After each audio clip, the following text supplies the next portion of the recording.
Fala pessoal, tudo bem? Aqui é o Almir de novo com vocês. Hoje a gente trouxe um outro convidado super especial que a gente passou aí esse período essa semana aí deixando aquela caixinha de pergunta esperta para vocês lá no nosso Instagram. Hoje ele está aqui pronto para responder todas as perguntas de vocês. Algumas perguntas vão deixar ele na saia justa, mas ele vai tirar isso com bastante facilidade, tenho certeza disso. Pessoal, hoje a gente vai trazer o preparador de goleiro Eduardo Melgarejo. Em relação à apresentação do currículo, eu vou até deixar para ele depois, mas de antemão eu já te agradeço pela oportunidade, fico super feliz de a gente poder estar conversando, que foi um cara super bacana aí que eu encontrei durante essa minha caminhada no futebol, tá bom? Eduardo, bem-vindo, tá? Agradeço muito novamente. E já para começar, na verdade, eu quero que tu se apresente e fale quem que é o Eduardo, para quem ainda não te conhece. Tá. Primeiramente, agradecer, né, Almir, pelo convite, né, parabenizar pelo projeto, projeto que já é realidade, e lembro muito que nas nossas conversas o quanto tu é apaixonado pelo treinamento e o quanto tem conhecimento também para aplicar esse tipo de treinamento a nível físico, mental e até técnico, né, no futebol. Meu nome é Eduardo Melgarejo, sou preparador de goleiro já há 14 anos. Iniciei minha trajetória no Esporte Clube Internacional, onde eu fiquei por 11 anos, né, como preparador de goleiro. Depois fui para o Figueirense, onde a gente veio a trabalhar junto. Fiquei um ano no Sub-20, depois mais 2 anos na categoria profissional. Depois disso, durante a minha trajetória no Figueirense, eu recebi algumas convocações, né, da seleção Sub-20. Ao sair do Figueirense, desde então, eu trabalho para a CBF como observador técnico específico para goleiros e também preparador de goleiro nas convocações. Já faz há um ano que eu estou nessa nova função. Nova função porque antes era só preparador de goleiros, né? Então hoje eu tenho alguns períodos que eu trabalho como preparador desses atletas que são convocados. Bacana, viu? Que satisfação ter um cara assim do teu calibre aqui conversando com a gente, né? Isso vai engrandecer muito o nosso projeto, né? Eduardo, uma das dúvidas que surgem assim durante essa nossa conversa, né? Isso, na verdade, até vai funciona para outras funções também, né? Mas como é que tu fez? Qual que foi o caminho que tu trilhou para ser o preparador de goleiro que tu é hoje? Quais são o que tu fez que te diferenciou? O que tu fez que tu acredita que melhorou a tua formação? Nesse sentido, sabe? Para a gente poder entender como é que faz ou como é que tu fez para chegar a esse ponto que tu está hoje. Então, a minha experiência como atleta, ela foi só a nível de base, né? Então eu não fui um atleta profissional da posição goleiro, o Uhum. que me tira boa parte das experiências que eu poderia utilizar como um preparador de goleiros. Com isso, eu muito cedo, já com 19 anos, eu já estava na faculdade, fazendo educação física, e iniciei um estágio voluntário lá no Inter, onde eu pedi para ir observar treinos, né, Uhum. de goleiros das categorias de base.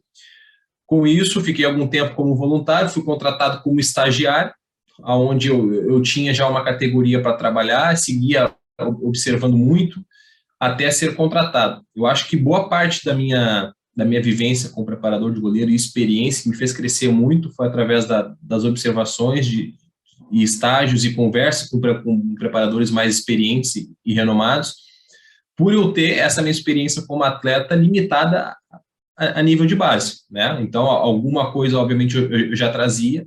Eu tinha, assim, esse sonho de trabalhar como preparador de goleiros, aonde durante a minha trajetória no Inter eu fui especializando através de cursos, através de seminários, de congressos e de muita observação, de muita conversa. Eu sou muito curioso, né, eu faço muita pergunta, eu sou extremamente inquieto e desconfortável assim com não aprender.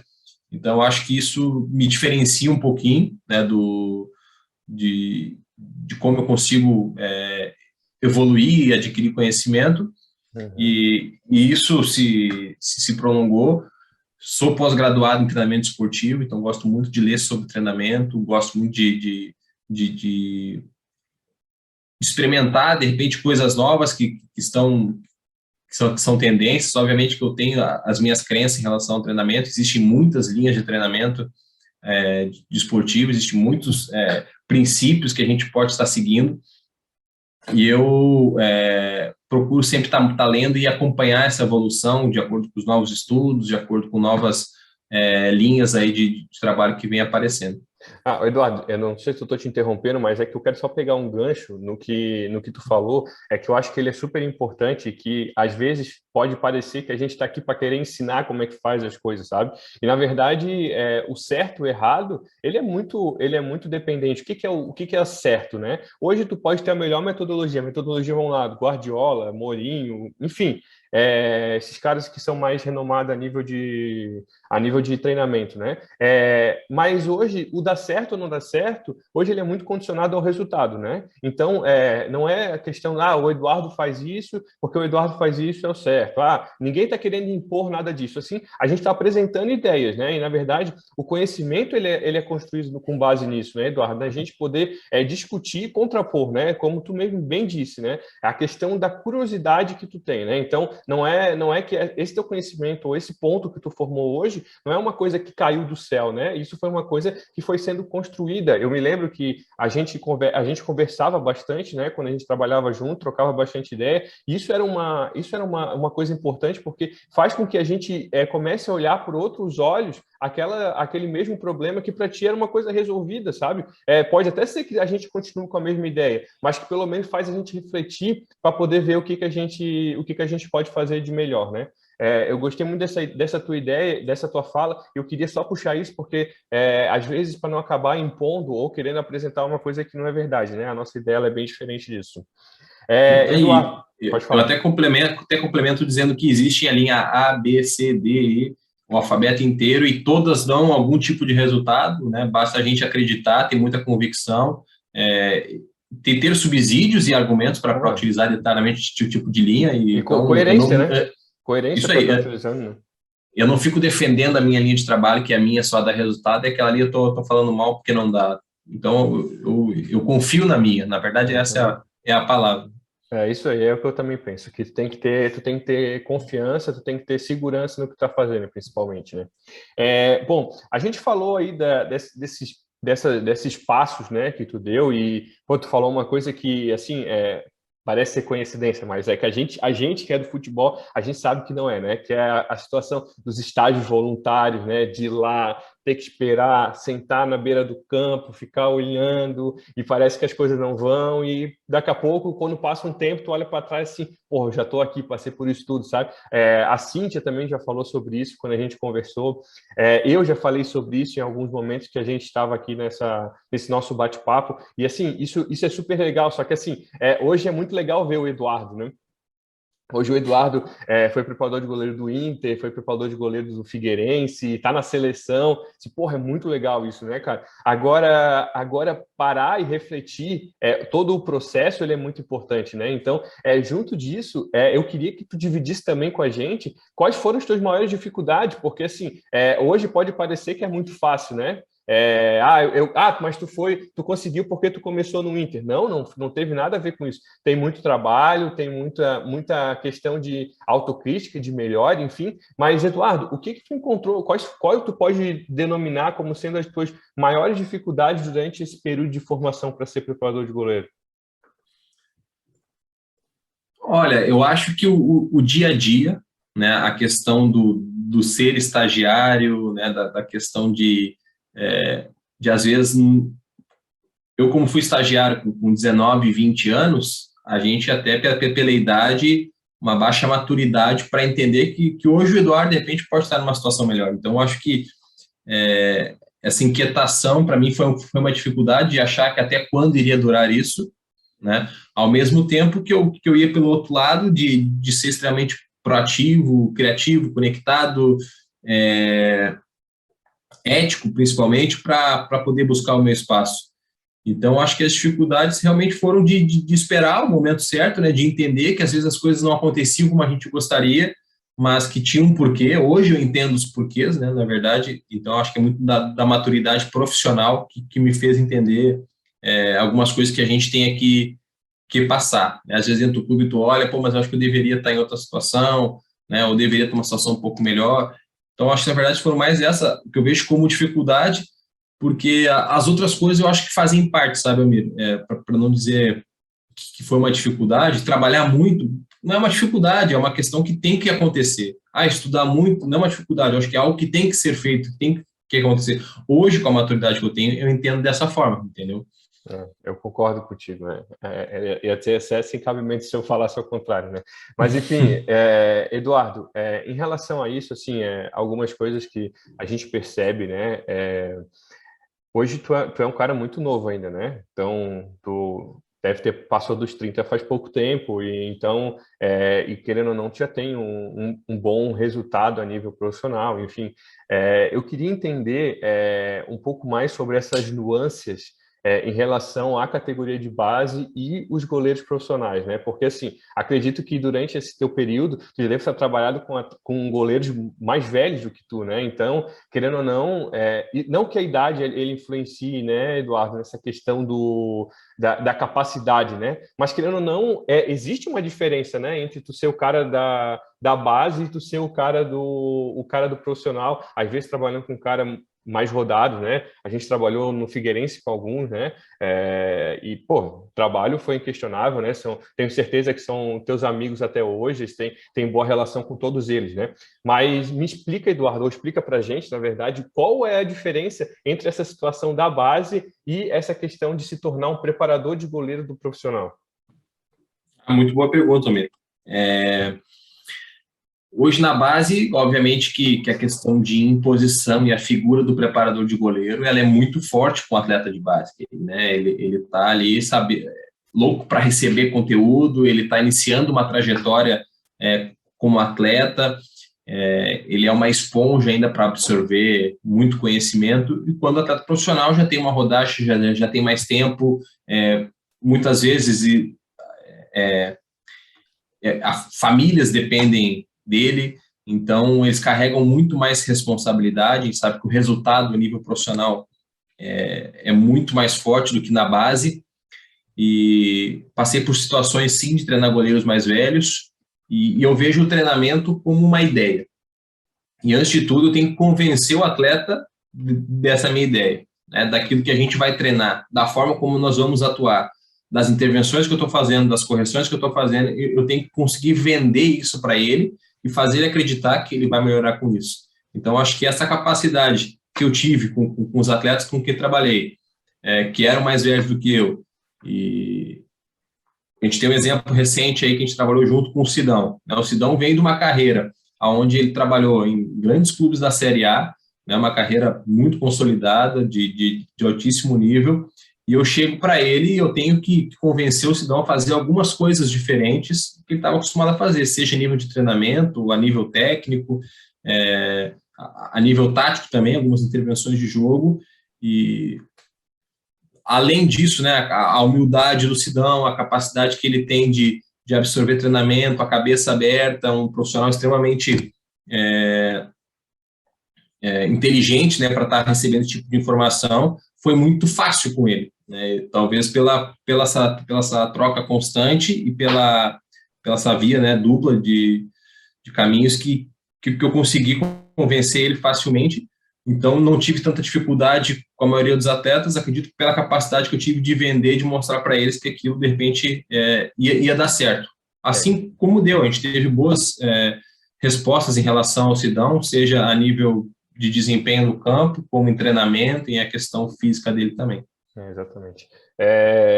Nessa situação, assim, Eduardo, de questão de treinamento específico, como tu falou agora no final, tem uma coisa, assim, que é muito comum, assim, o pessoal ter curiosidade, né? Por exemplo, ser goleiro profissional, ou vamos melhorar um pouco, não só simplesmente o fato de ser goleiro profissional, mas o fato de tu ser goleiro te difere de todas as outras posições do futebol, né? Isso é uma discussão que a gente já tem há muito tempo, né? As características físicas que os goleiros possuem é diferente do que as outras características físicas que os outros atletas de linha possuem, né? E se a gente ainda quiser dividir isso, as características físicas dos goleiros na categoria de base, em cada categoria ainda são valências físicas diferentes para ser trabalhadas.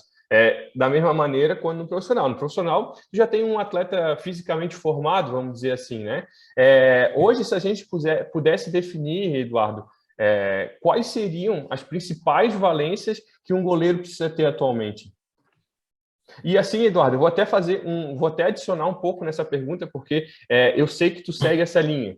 E não digo só valência física, eu digo também de entendimento de jogo, porque assim, hoje não é só tu ter fisicamente ser bem, tu precisa entender, porque uma coisa que mudou e está muito presente é o quê? Goleiro não é mais simplesmente uma peça que está ali para defender, ele faz parte do jogo, inclusive quando está com a bola, né? Então, isso faz que muitas não, mas algumas coisas têm que ser modificadas nesse processo de treinamento, né?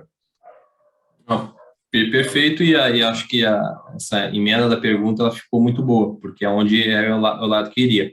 Por muito tempo a gente falou que as principais valências do goleiro teriam que ser, a gente falava de questões físicas. Ele tem que ser potente, né, ele tem que ter um nível de força explosiva e uma velocidade. E a gente parava meio por aí, além da questão técnica, né? E eu já vejo hoje muito mais coisas, porque a posição do goleiro evoluiu muito, né? A figura do preparador de goleiro evoluiu muito também. Então, eu acho que por isso que a gente está tendo um produto tão bom aqui no Brasil, né? Eu sou muito adepto da Escola Brasileira de Treinamento, mas falando das valências, além das questões físicas, de somatotipia, de questões de envergadura, de estatura, as questões neuromotoras de velocidade, potência e coordenação, que para mim são as principais. Existem ainda questões comportamentais muito pertinentes para a gente comentar, né? A questão de coragem, de resiliência, uma mentalidade vencedora, liderança, assim como tu comentou em relação à questão tática, né? Então a gente fala da questão cognitiva do goleiro. Por muito tempo a gente treinava o goleiro, né, do pescoço para baixo, ou seja, as questões físicas e técnicas. Hoje a gente já tem que treinar também um pouquinho mais a questão cognitiva, que são as tomadas de decisão, a capacidade de interpretação de jogo, a capacidade de armazenar e analisar informações, a questões de leitura e entendimento do jogo. Hoje o goleiro ele tem que entender sobre o jogo porque ele participa de todas as fases do jogo, das fases ofensivas e defensivas. Então ele tem Na função. verdade, Eduardo, até te fazendo desculpa estar te interrompendo, mas na verdade Não. o goleiro hoje ele tem, no meu ponto de vista, a visão mais privilegiada do jogo, porque ele é o jogador que consegue ver de frente todo mundo, né? Não tem ninguém atrás dele, então ele consegue ver o jogo todo, né? Então ele se tiver esse entendimento auxilia muito na parte organizacional do time, inclusive, né? De poder fazer essa leitura, ajudar os zagueiros, ajudar os laterais, porque ele está de frente, ele consegue fazer essa leitura toda, né? Não, e a leitura e a comunicação são funções, né? Por exemplo, na organização defensiva, quando a equipe está sem a bola, o conteúdo da comunicação dele tem que ser um conteúdo não só motivacional, mas um conteúdo também que dê informações que ele consiga antecipar e prever, né, para evitar que a bola chegue perto do gol. O goleiro não quer que a bola chegue no gol. Né? Esse é o grande objetivo do jogo. A gente fica com a bola sempre no ataque, que a gente consiga ganhar o jogo, né, fazendo mais gols que tomando. Isso aí Exatamente. é básico, mas então, como eu falei, na organização defensiva e ofensiva, nas transições ofensivo e defensivas, o goleiro tem muitas funções já bem determinadas, porque vem da evolução do treinamento de goleiro. Então, ele ganhou não, mas ele tem funções que são muito mais treinadas hoje do que há anos atrás.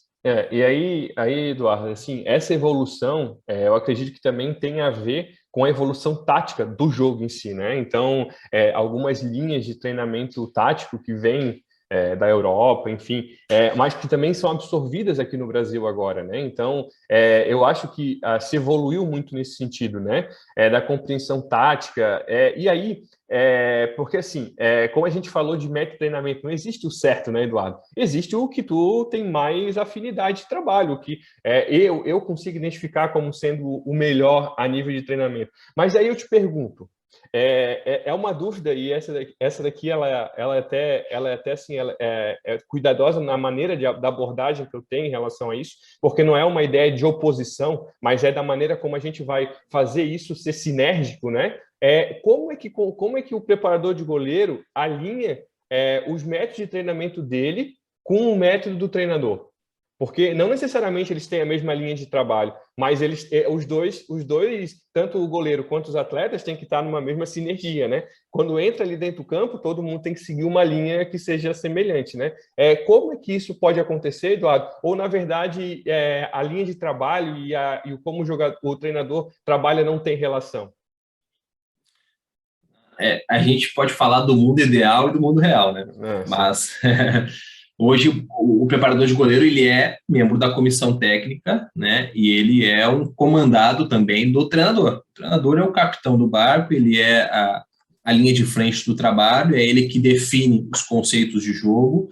Obviamente que tem clubes já que tem a linha de trabalho do clube, a metodologia do clube, e o treinador se adapta a isso, né? E, obviamente que a nível do futebol profissional isso não é tão simples de acontecer, mas obviamente que o preparador de goleiro tem que se adaptar sim ao modelo de jogo do treinador, né? Para alinhar, principalmente as funções que o treinador quer que o goleiro execute.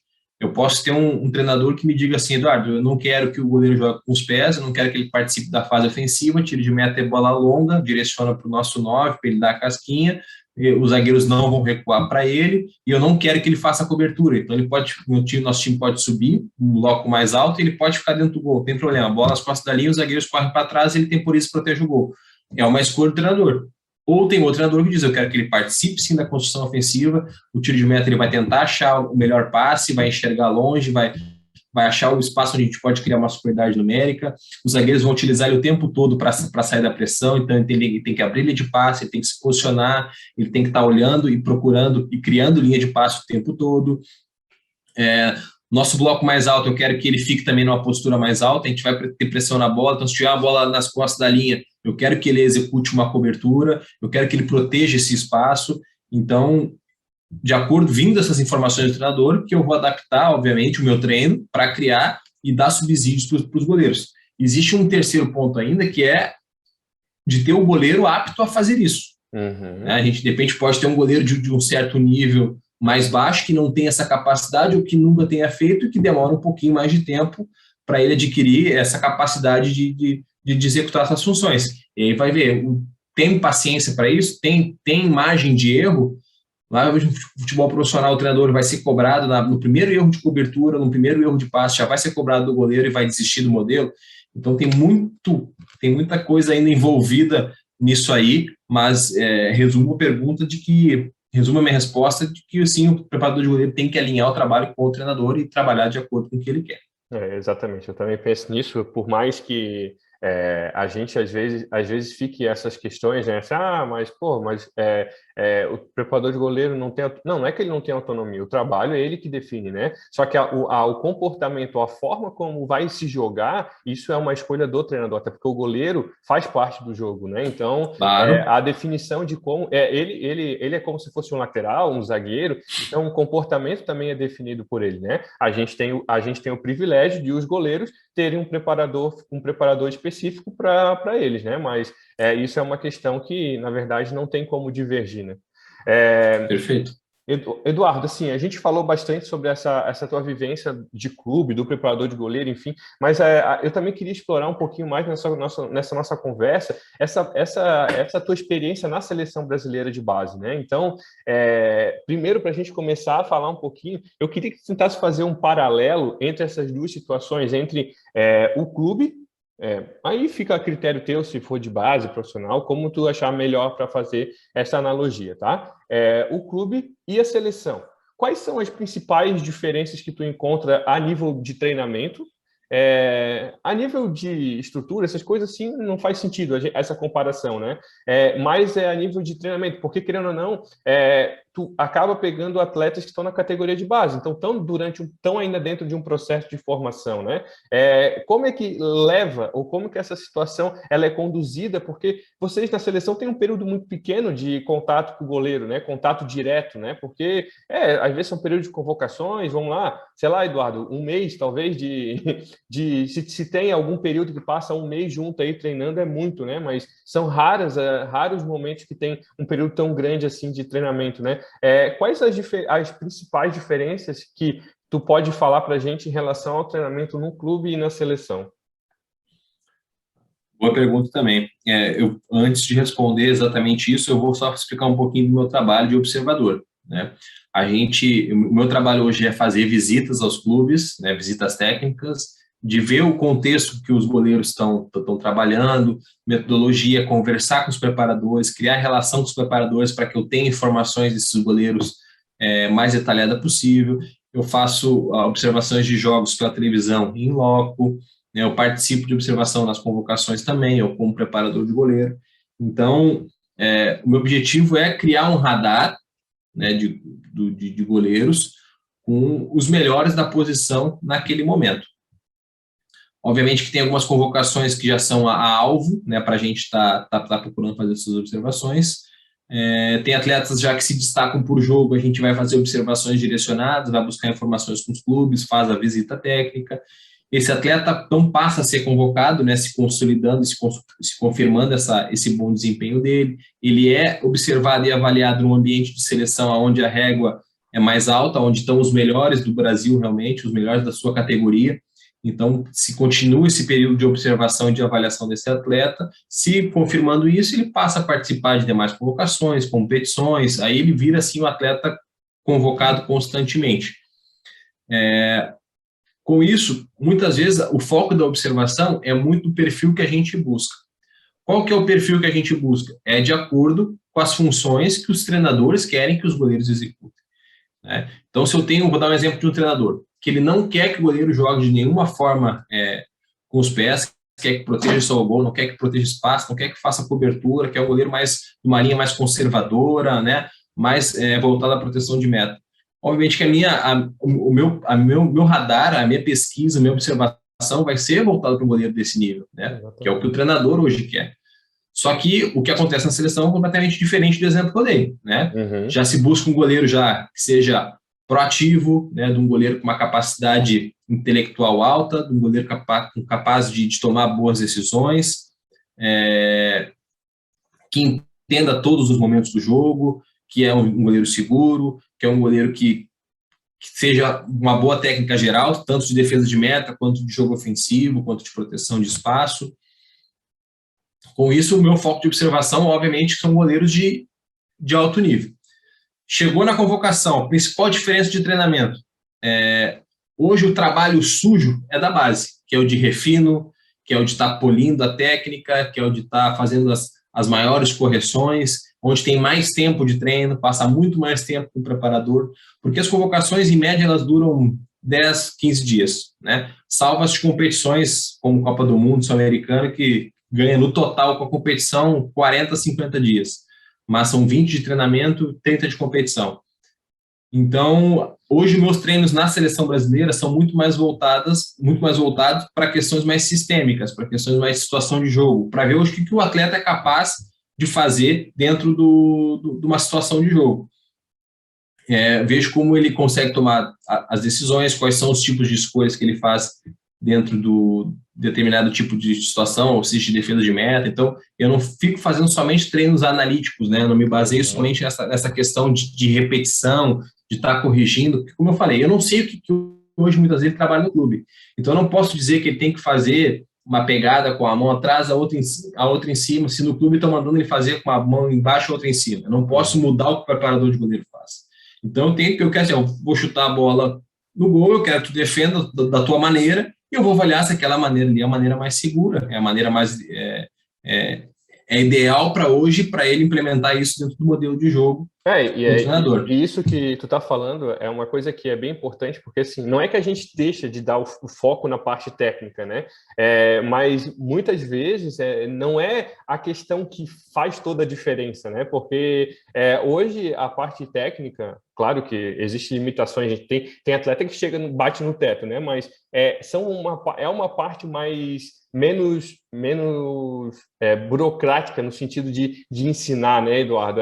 O entendimento de jogo é uma coisa muito mais complexa, né? Porque não é fácil, né? Porque, querendo ou não, no clube ele está trabalhando com uma linha de treinador, às vezes na seleção é outra linha de treinador, outra linha de de treinador, por mais que tu busque, mas a maneira de abordagem eu acredito que seja diferente ainda, né? De como que cada treinador lida com o grupo e como que ele passa essa quantidade de informação. Só que existe essa diferença que nesse período quase que o comportamento que o goleiro tem dentro do jogo é muito mais importante, às vezes, do que necessariamente a maneira como ele vai desempenhar a parte técnica, né? Exatamente, resumiu bem a minha resposta, exatamente isso.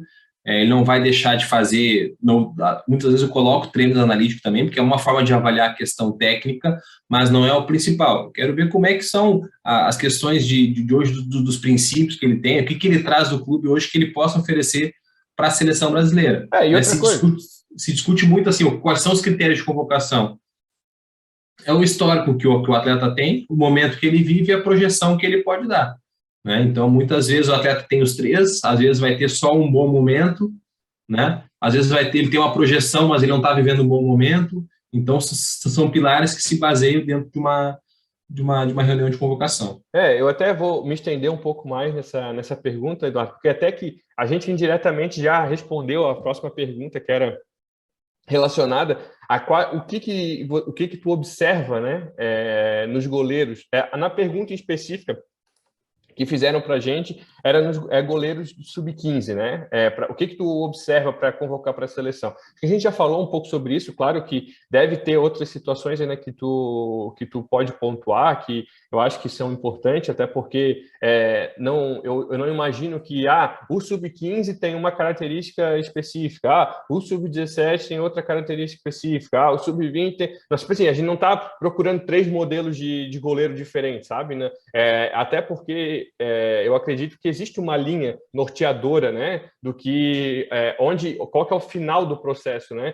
Porque, querendo ou não, da mesma maneira como num clube, eu acredito que a seleção também, no processo final, tu queira que ele passe para o profissional, né? Aquele goleiro que está na seleção olímpica tem a condição total de ter amadurecido dentro da categoria de base e quando tem a idade de profissional, vai profissional. Então, isso precisa ter uma linha, um norte para seguir, porque a gente espera, no final, atingir determinada situação.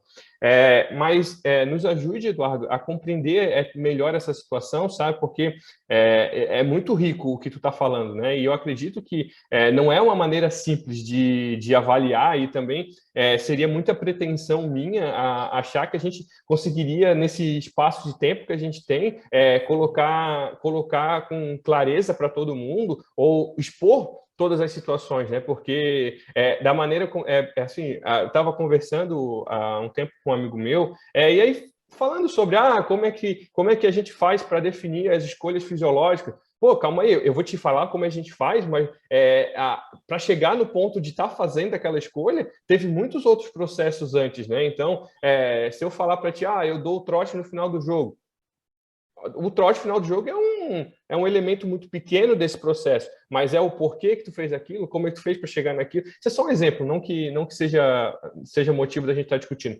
Mas explica para a gente, Eduardo, qual que na verdade, se tu pode até compartilhar com a gente, né? Não sei se isso é uma informação interna, né? Mas fica bem à vontade, fica tranquilo que a gente aqui entende perfeitamente, caso for.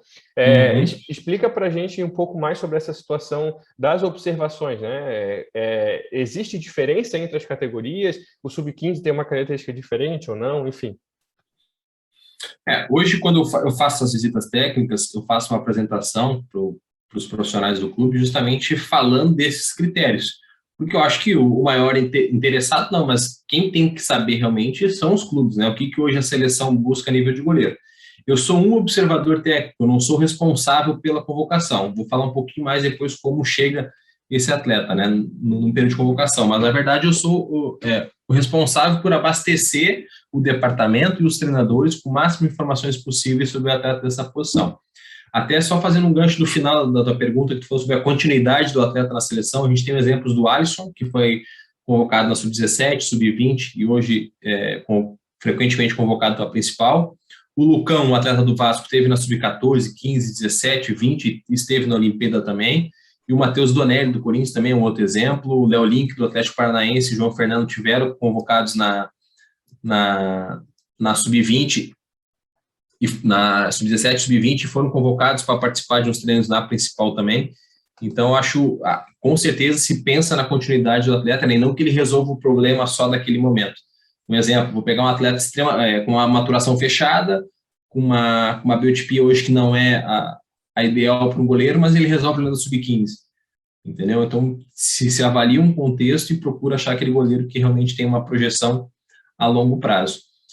Em relação aos critérios de observação por categoria, não vai ter diferença. Obviamente que as questões físicas vai se levar em consideração que seja compatível com a idade biológica, né? A gente vai entender um atleta menos potente, menos forte, de repente com 14 anos, que seja uma maturação tardia, de repente, né? Mas que tem um enorme potencial e uma projeção, né? O refino técnico, né? Também, né? Muitas vezes a gente sabe, por exemplo, eu estive em 4 convocações da Sub-15 agora recentemente, e a geração 2006, nascidos em 2006, sofreu muito com a pandemia, porque quando eles estavam iniciando um Sub-14, né, parou tudo, ou seja, uma idade extremamente numa fase sensível, onde eles teriam que estar trabalhando e aprimorando essas questões físicas e técnicas, e coordenativas, principalmente, né? Não tiveram treino, não tiveram oportunidade, muitos treinaram em casa, mas a gente sabe que não é a mesma coisa, e alguns clubes foram voltar somente no meio do ano agora de 2021, tem clube que ainda não voltou, as competições são poucas ainda, então é uma geração que sofreu um pouquinho mais, e nós também tivemos um pouquinho de dificuldade para fazer as observações pela falta até de competições e até da demora do retorno para essas categorias, mas que já estão voltando. Então, obviamente que essa categoria a gente tem que levar em consideração isso no momento que a gente não encontrar eles com as condições mais favoráveis para a Sub-15. Mas os principais critérios, assim, além das questões técnicas básicas dos goleiros, né, que a gente pode falar um pouquinho depois melhores, mas existem questões de observações a nível de perfil cognitivo, né, do goleiro que é capaz de resolver problema, de capacidade de agir, criar suas ações, de adaptação ao modelo de jogo do treinador da seleção brasileira. Isso é uma coisa legal, porque muitas vezes o treinador busca uma certa situação que o atleta não é estimulado no clube. Então, a gente, através de informações, a gente vê que é um atleta extremamente talentoso, mas ele não é estimulado no clube. De repente, o treinador não quer que ele faça isso, mas ele tem uma capacidade, né? Eu conversei com o preparador de goleiro e ele falou, pô, mas ele é um menino que já fez com o treinador, hoje ele não participa tanto do jogo, mas ele tem a capacidade. Também tem chance de ser convocado, só que na convocação ele vai ter que se adequar o mais rápido possível e mostrar essa capacidade que ele tem. É isso aí. Pode concluir, depois eu complemento, então. Desculpa. Não.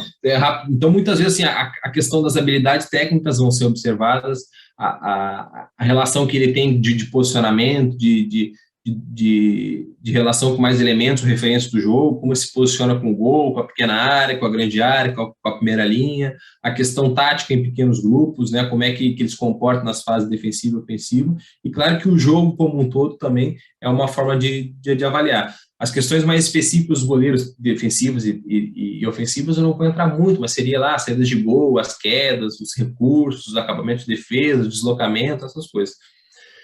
Mas, no processo final de convocação, como que acontece? Eu abasteço os treinadores com essas informações, os treinadores e os demais observadores do setor também fazem observações e levam essas informações para uma reunião pré-convocação para discutir quem serão, né, os nomes convocados para a próxima data. E os quatro critérios finais vão ser eficiência na meta, o quanto ele é decisivo para defender o gol, né, o quanto ele é capaz de defender o gol, então isso nunca vai deixar de ser o principal fator avaliado no goleiro. A participação e entendimento em todos os momentos do jogo, a segurança e regularidade, né, que ele consiga se manter num alto nível por mais tempo, e se for o caso para desempatar uma convocação, a questão de experiência com a camisa da seleção brasileira. Eu estou indo para uma Copa do Mundo, eu tenho 3 nomes, mas o meu terceiro nome dá uma dúvida, porque tem um menino que nunca foi convocado, mas ele está muito bem no momento, e eu tenho outro que já foi muitas vezes convocado, sem a capacidade, mas não vive um bom momento. Então, a questão de ter experiência na seleção brasileira vai ser um critério para convocações de competição. Então, basicamente, é isso, né? Não se difere pela idade, e sim muito pelo que o treinador hoje quer que o goleiro execute, aliado às questões físicas, motores e até aspectos sociais. Muitas vezes a gente liga para o clube, vê as questões de comportamento, as questões de disciplina, seja no ambiente do clube ou no ambiente de seleção brasileira, se ele já passou em algum momento, né? questões mais pertinentes, assim, em relação a caráter, comprometimento, cumprimento de horário, comportamento nas rotinas e etc. Assim, Eduardo, para a gente fechar a nossa pergunta, eu até acho que é uma pergunta que ela é fácil de responder, só que ela é dura de ouvir. Eu vou tentar seguir dessa abordagem, né? Eu me sinto muito confortável de perguntar ela para ti, porque eu sei que tu é um cara que gosta muito de estatística, né? Tu é um cara que tem que faz bastante esse tipo de controle, gosta bastante do levantamento de dados, informação, né? Acredito que deva ter uma informação rica para trazer para a gente nesse sentido, né? Que é o quê? Na seleção, nos clubes, enfim, a altura é um fator que determina ser goleiro ou não ser? Essa pergunta é boa. Qual que é a tua opinião, na verdade, em relação a isso? E se existe, claro que não existe para falar assim, no sub-15 tal tamanho, no sub-17 tal tamanho, mas sim, existe um tamanho mínimo, por exemplo, para chegar a ser um atleta, um goleiro profissional? A pergunta ela é boa, né? Eu não fujo da resposta. A gente, como eu falei, a posição de goleiro vem evoluindo muito. A gente sabe que um goleiro alto, um goleiro com envergadura, ele tem vantagens para defender o gol, né? Física, né? Mecânico básico, que ele vai atingir distâncias maiores com uma passada maior, ou com uma potência maior, uma envergadura, né? Ele vai atingir espaços mais longos com isso. Então, eu não excluo os goleiros que hoje estão abaixo da média, né? Mas são exceções num alto nível, né? Eu trago exemplos aqui, quando falou em relação a dados, gosto muito mesmo, gosto de trabalhar bastante com questão estatística, justamente para juntar e a gente ver o que hoje o mercado, né, e o que hoje o futebol está apresentando. Eu tenho um dado estatístico do brasileiro sub-20 sub-17, né, em relação à estatura. Hoje a média de estatura no campeonato sub-20 é 1,90 e eu tenho hoje 47 goleiros que já entraram numa partida ou foram titular numa partida. Então é um número alto de goleiros para uma competição com 20 clubes, né? É mais de 2 por clube. Uhum. E no sub-17 hoje a média está em 1,87, né? Uhum. Com 34 atletas em 20 clubes. Então, a gente já começa a traçar um perfil daquilo que vem acontecendo. Eu estou falando do Sub-17, que tem atletas já maturados ou não, né? Mas exemplos de outro país, por exemplo, em 97 saiu um estudo, não é um estudo, né? Juntaram dados e criaram uma média também por países. Inglaterra 1,91, Alemanha 1,90, Suécia 1,90, Rússia 1,90, Eslováquia 1,90, então, a gente vai falar de uma altura realmente que hoje o perfil está se transformando isso. Um perfil hoje mercadológico também está se transformando num atleta aí entre 1,87 e 1,90. Eu não excluo, óbvio, como eu comentei no início da minha resposta, os atletas que são menores dessa idade, dessa estatura, porque existe um mercado também para eles, né? Eu não sei o mercado hoje, de repente, de um outro nível, né? Para fazer esse tipo de estudo. Acho que vale a pena levantar também até para poder complementar a resposta, mas por que o atleta do basquete hoje ele é alto? Né? Por que o atleta do vôlei hoje ele é alto? Ele é selecionado também, além do talento que ele tem para praticar o esporte, mas pelas questões de estatura, envergadura, né? E peso também, né? Então, aquele que melhor de desempenho. Obviamente que se eu tiver um atleta de 1,95, mas que ele é muito lento, mas que ele não consegue atingir potência, ele não tem a capacidade de ser rápido numa bola rasteira, e eu tenho de 1,86, por exemplo, que é abaixo da média do 17, mas que ele é potente, e a altura e a distância que ele atinge é maior de 1,95, obviamente que eu vou pelo de 1,86, né, porque ele me entrega mais. Então, até eu cito aqui um dado de um preparador de goleiro amigo, que é do Fluminense. Hoje eles não avaliam somente a estatura, mas também a estatura com o braço levantado somado ao salto. Sim. Então, ele tem atletas hoje mais baixos que atingem maior distância que atletas mais altos. É uma nova forma de avaliar, né? Culturalmente, o futebol também tem um preconceito com atletas mais baixos. São poucos que conseguem ser as exceções de destaque.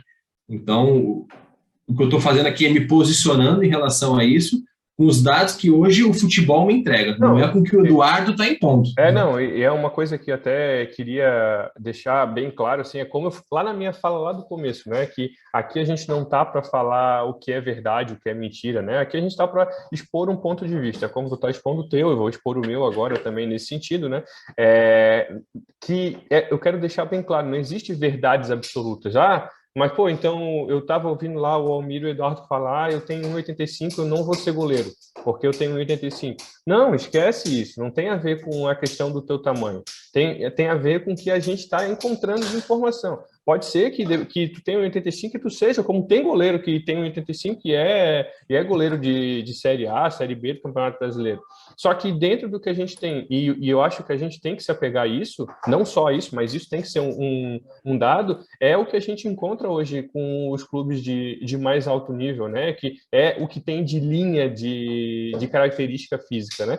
Mas isso é uma coisa que nem sempre vai ter as exceções, como tem em qualquer parte da vida, né? Então, como também a gente pode ter um 9 que tem 1,60.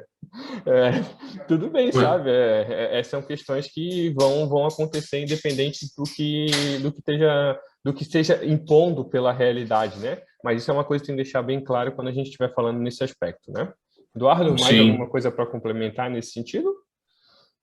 Não, como eu falo, eu acho que a habilidade, né, as questões técnicas dos goleiros, obviamente, vão ser os primeiros critérios, né, a serem avaliados, mas num filtro, né, hoje o futebol nos mostra, né, pela grande maioria dos dados, que os goleiros mais altos, né, ou com uma estatura essa como eu citei, né, numa média, eu acho que acredito que a Série A está com 1,88 de média, 88, 89, nos traz hoje que a maioria, né, vem apresentando esse perfil. Legal. Eduardo, da minha parte de pergunta era isso, tá? Fico muito agradecido por tu ter cedido esse teu tempo aí com a gente. Sei que deve estar matando a saudade da família agora, né? Porque essa tua nova função te tira um pouco desse período mais em casa da família, né? Então, também agora liberar para ir voltar a brincar com o Filipinho, para poder matar essa saudade e continuar aproveitando esse momento que é super importante, que é a família também, tá? Então, em nome da Profitness, eu quero agradecer muito, Eduardo, que esse teu tempo, acho que foi muito enriquecedor, né? Todo esse processo que a gente passou dessa troca de informação, né? As pessoas que vão ouvir também vão gostar, porque isso foi super bacana, trouxe bastante coisa que muitas pessoas com certeza ainda não sabiam, né? Então, já de antemão te deixo as portas abertas, né? Quando tiver a oportunidade de a gente estar junto de novo, ou quando tiver alguma coisa para trazer e acrescentar para a gente, fica à vontade, tá? Esse é um canal de comunicação de conhecimento, né, Eduardo? Então, a Profit serve nesse sentido, né, de poder levar conhecimento para as pessoas que estão com a gente, né? Então, fica à vontade que quando tu tiver alguma coisa que quiser compartilhar com a gente, pode utilizar o nosso meio de comunicação como sendo a tua voz também na divulgação, tá bom, meu amigo? Muito obrigado pela tua atenção aí. Eu que agradeço mais uma vez o convite aí, me coloco à disposição, não só para vocês, mas também para os demais seguidores aí do canal de vocês. Desejo sucesso também para esse novo projeto. Tenho certeza que já vejo, né, que estão colhendo alguns frutos já em relação a isso. Muitos atletas que já trabalharam contigo confiam muito nesse tipo de continuidade de treinamento, né? Hoje a gente sabe que a cultura do futebol, até no Brasil, é uma cultura ainda a nível físico um pouco pobre, né? Se acha que se treina muito, mas na verdade pode-se fazer muitos complementos a nível físico, né? Então, eu acho muito legal isso que tu vem fazendo. Me coloco à disposição também para quando precisar aí a gente tá respondendo mais perguntas. Muito legal. Obrigado aí, viu, Eduardo? Um abraço para ti, meu amigo. Tchau, tchau. Valeu, grande abraço aí.